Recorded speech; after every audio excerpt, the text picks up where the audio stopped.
একটা বনে দুটো পাখি ছিল। তাদের একটি লাল আর একটি হলুদ। তারা দুজনেই খুব ভালো বন্ধু ছিল। পাখি দুটো সব সময় একসঙ্গে খেলাধুলো করত, খাবার খেত এবং একসাথে উড়ে বেড়াতো। এদের মধ্যে হলুদ পাখিটা ছিল খুব চালাক। সে সব সময় চালাকি করত। একদিন চালাক হলুদ পাখিটি বলল, বলো তো কে বেশি উপরে উড়তে পারে, তুমি না আমি?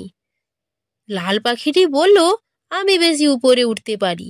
আর হলুদ পাখিটি বলল, না, আমি বেশি উপরে উঠতে পারি। এই বলে তারা বলল, তাহলে একটা প্রতিযোগিতা হয়ে যাক।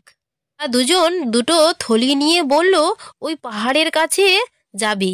যে সবচেয়ে উপর দিয়ে যেতে পারবে সে জয়ী হবে। এরপর একটা নির্দিষ্ট দিনে হলুদ পাখি আর লাল পাখি একসাথে দেখা করল। লাল পাখি আর হলুদ পাখি তাদের গলায় একটি করে থলে বেঁধে নিল।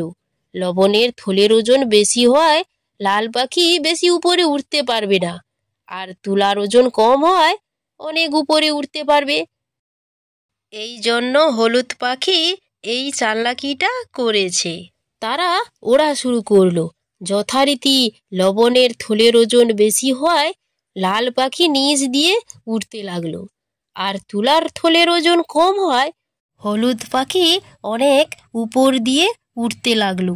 কিন্তু কিছু দূর ওড়ার পর বৃষ্টি শুরু হলো। বৃষ্টিতে ভিজে লাল পাখির থলের লবণগুলো সব গলে যেতে লাগলো। আস্তে আস্তে থলিটি হালকা হতে লাগলো।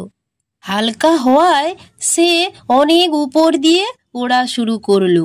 অপরদিকে বৃষ্টিতে হলুদ পাখির গলার ঝোলানো থলের তুলোগুলো সব ভিজে যেতে লাগলো, আর ধীরে ধীরে সেটি ভারী হতে লাগলো।